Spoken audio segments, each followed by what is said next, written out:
This is Diana Mall Halstead, the Kriegie's daughter, with another chronicle of the legends of the Barbed Wire Hotel. It all began on a quiet drive along the Great River Road. After returning from Normandy, after standing on the sands of Omaha Beach and looking up at the cliffs of Pointe du Hoc, former Army veteran and Grafton mayor Michael Morrow looked toward the bluffs outside Grafton and said to his wife, "Hey, look, Pointe du Hoc." In that moment, a vision took shape, a vision to transform the Illinois bluffs into a living tribute to the Rangers who climbed the impossible on D-Day. What started as a passing thought became a mission, the National Memorial of Military Ascent. 12 life-size bronze Rangers climbing these very bluffs, each one sculpted from the likeness of real men, captured in 3D scans, cast in bronze by the artisans of North Carolina bronze. A museum will stand nearby, and Native American color guard will bless the land, honoring the code talkers whose voices once carried across battlefields. On June 6, 2026, these bluffs will no longer stand in silence. They will speak of courage, sacrifice, and the spirit of those who never turn back. The National Memorial of Military Ascent, from vision to legacy. What we've got is the National Memorial Military Ascent.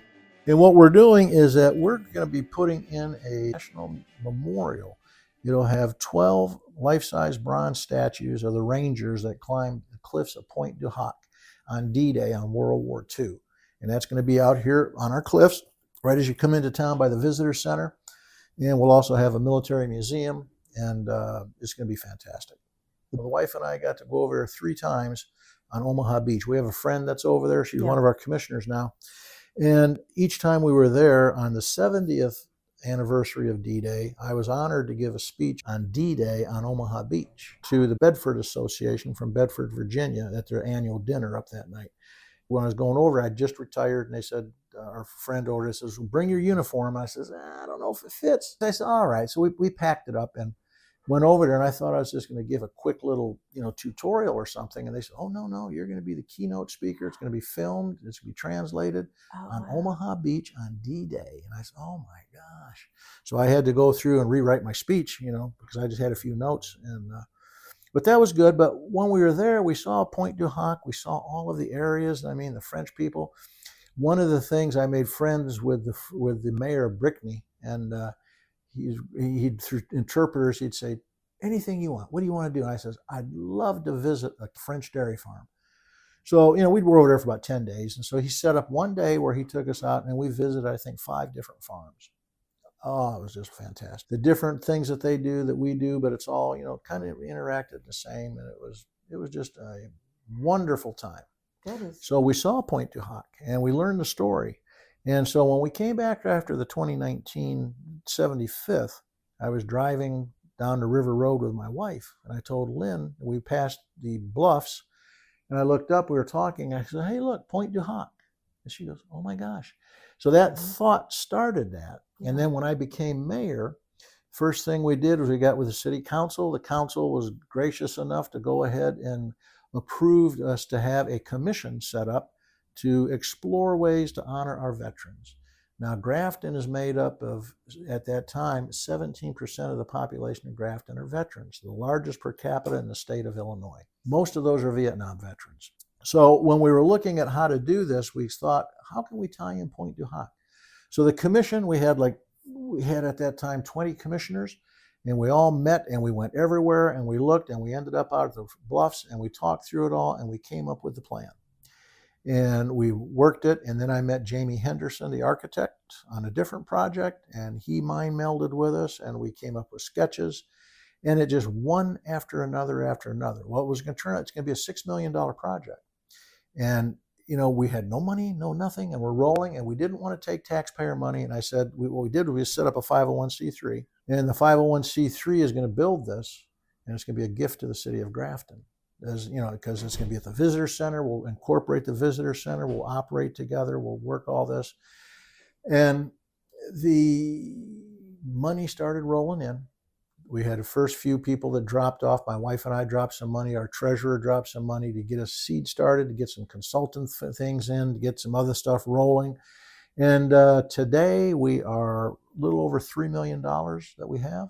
And we're still looking to get that 6, but the statues, as we speak right today, are being poured in North Carolina. And North Carolina Bronze are the ones that are doing the statues. And when we interviewed them, Jamie and I did, we were talking about, well, what do you do? And also, and finally, the Melissa Walker and Ed, her husband, they own the foundry.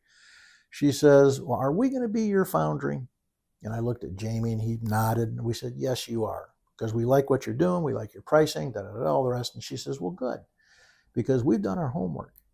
And we've checked every foundry that we know in the world. And there is no other project like this in the world. And we want in.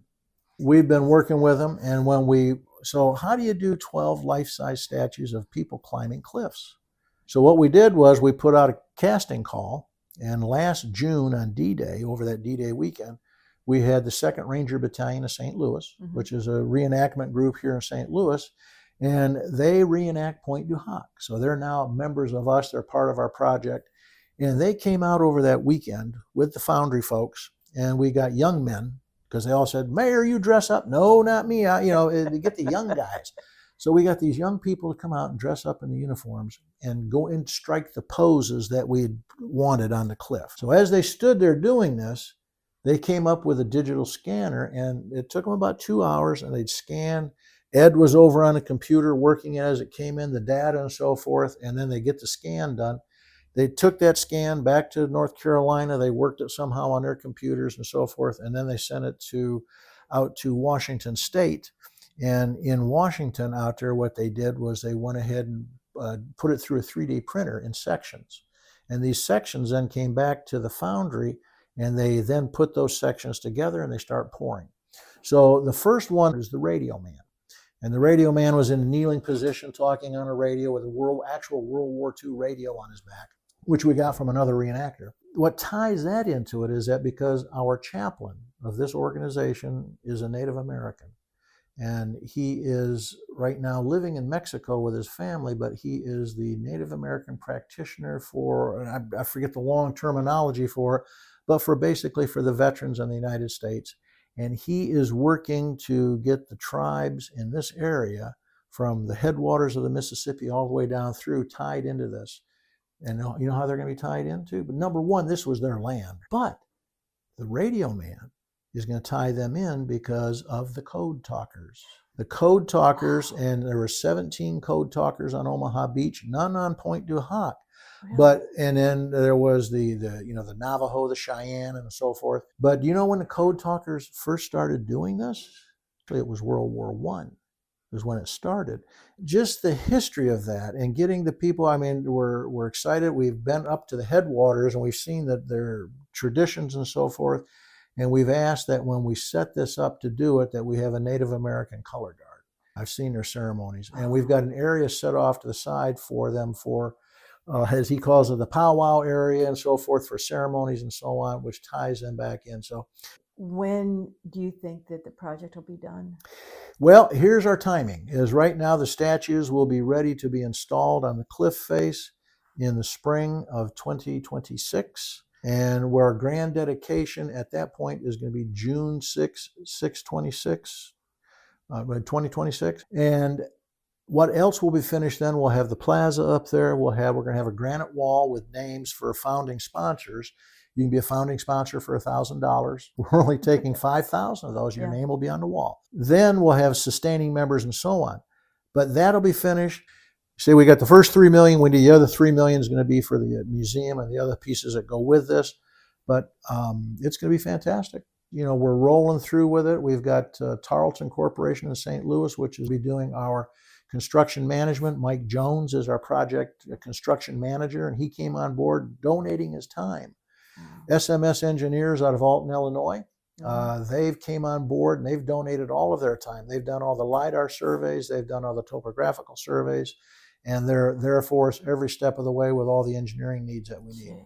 We've already had other firms step up that want to, once it's built, they want to do the landscaping. They want to be doing this. So It's a community project that's just taken hold. Our veterans have, and if you've seen our webpage, you go on there and see just a glimpse of some of the veterans groups that are supporting. I've given this a presentation last year to the state convention at the Illinois American Legion, and they passed a state resolution of support, and we've over 750 some posts in Illinois, and we sent letters, and they're sending money in to help us. I'm also a member of the VFW. My post is 1596 in Collinsville. They're going to be putting on a fundraiser for us this year. We've had a fundraiser last year. Our American Legion post is putting on a fundraiser on D-Day up at their post. So the veterans are all behind it. We need people to continue to give the money because we're not taking government money. We're not taking federal money or state money, because this is the project from everybody.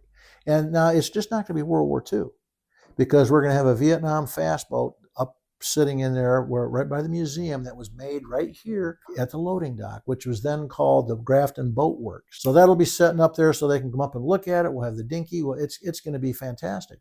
And IDOT has been our partner through all of this, working on traffic studies and so forth, working on where things can go as far as the land. The property is IDOT's that were there with the museum on the right of way and everything, but been great with us to work through all of that. So all the years that I have driven to Grafton, those bluffs have always looked like they needed to be representative of something. I mean, they're just like empty bluffs. It's like a beautiful landscape that is just like sitting there. It's one of those that comes down to a 1964 Supreme Court ruling for the state of Illinois that they don't want them bluffed up, messed up. So that's why instead of where we want to put them, we're going to be moving them a little bit over here on private property, still be part of the actual museum and everything. And where we wanted to put them originally on our drawing, what we're going to do there that is faces, we're going to have the flag poles come up. Then they have all the flags there. We'll have the down below the Army, Navy, the little whatever it's going to be there to support those. And then at some point we'll have a hologram that goes up onto the wall. I love it. I was boom. So and Jamie's already talking. We'll have three here. The center for this. I said great. And so we're excited about it. And then the actual people climbing, we'll have a bunker. We've got a German soldier throwing a hand grenade down. You can get right up to it. It's not one of those where you're going to look and you walk right up to them. Warren, our Native American, when Radio Man is finished, we're going to add one touch to it. It'll be the sacred turtle, and that'll go somewhere down by the. So we're excited with it. It's a lot of work, a lot of good people working on it, but GraftonMemorial.org. Well, thank you for talking to me. Diana, thank you. Thank you for coming out. From a single thought along the Great River Road came a monument to courage.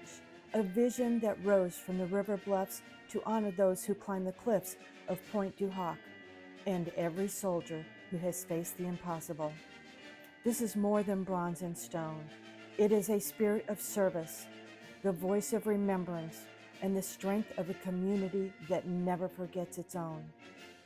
On June 6, 2026, these cliffs will stand as sacred ground where history lives and heroes rise once more. The National Memorial of Military Ascent, a tribute to all who climbed, all who served, and all who will remember. Legends of the Barbed Wire Hotel is written by and produced by Diana Halstead, the Creaky's daughter. Thanks for watching.